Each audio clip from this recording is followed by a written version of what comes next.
ನಮಸ್ಕಾರ ವೀಕ್ಷಕರೇ, ನಾನು ಇವತ್ತು ಗಂಜಿ ಮಾಡೋದು ಹೇಗೆ ಅಂತ ತೋರಿಸ್ತಾ ಇದ್ದೀನಿ. ನಿಮಗೆ ಲಾಸ್ಟ್ ವಿಡಿಯೋದಲ್ಲಿ ನಾನು ಗಂಜಿದು ಪೌಡ್ರ್ ತೋರಿಸಿದ್ದೆ.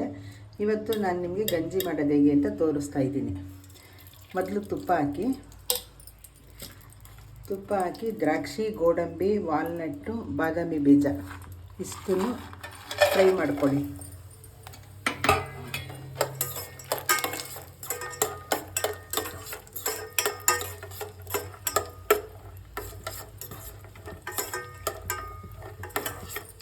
ಫ್ರೈ ಮಾಡಾದಮೇಲೆ ಪೌಡ್ರ್ ಹಾಕಬೇಕು.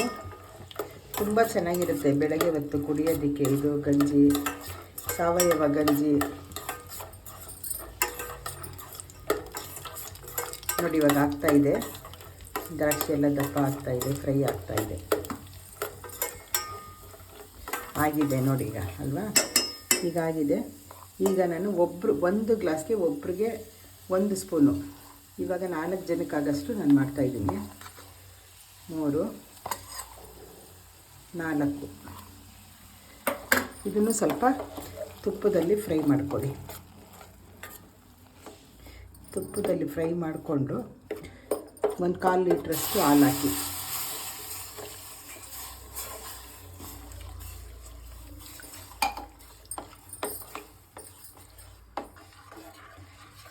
ಹಾಲು ಹಾಕಿದ್ದೀನಿ. ಈಗ 1 ಗ್ಲಾಸು 3 ಗ್ಲಾಸಷ್ಟು ನೀರು ಹಾಕ್ರಿ.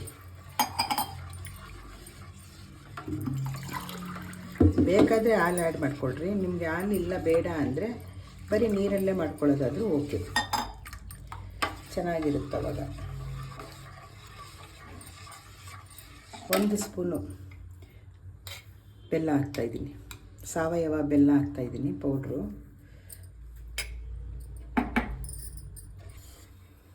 ನೋಡಿ ಇವಾಗ ಗಂಜಿ ಆಯ್ತಾ ಬಂತು, ಕುದಿ ಬರ್ತೈತೆ. 1 ಚುಟ್ಕಿ ಏಲಕ್ಕಿ ಪೌಡ್ರ್ ಹಾಕ್ತೀನಿ. ಸಿಹಿಯಾಗಿರೋದ್ರಿಂದ ಏಲಕ್ಕಿ ಪೌಡ್ರ್ ಹಾಕ್ತಾಯಿದ್ದೀನಿ ನಾನು. ನೋಡಿ ಆಯ್ತು. ಈಗ ಆಫ್ ಮಾಡಿದೆ ಗ್ಯಾಸ್. ನಾನು ಆಗಿದೆ, ಸರ್ವ್ ಮಾಡ್ತೀನಿ. ಈಗ ಡೈಲಿ ಬೆಳಗ್ಗೆ ಹೊತ್ತು 1 ಗ್ಲಾಸ್ ಕುಡಿದ್ಬಿಟ್ರೆ ಸೂಪರ್.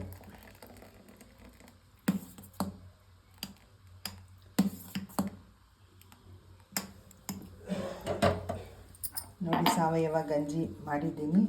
ಎಲ್ಲರೂ ಸೇವಿಸಿ, ನೀವು ಮನೆಯಲ್ಲಿ ತಯಾರು ಮಾಡಿ ಹೇಗಿದೆ ಅಂತ ಹೇಳಿ.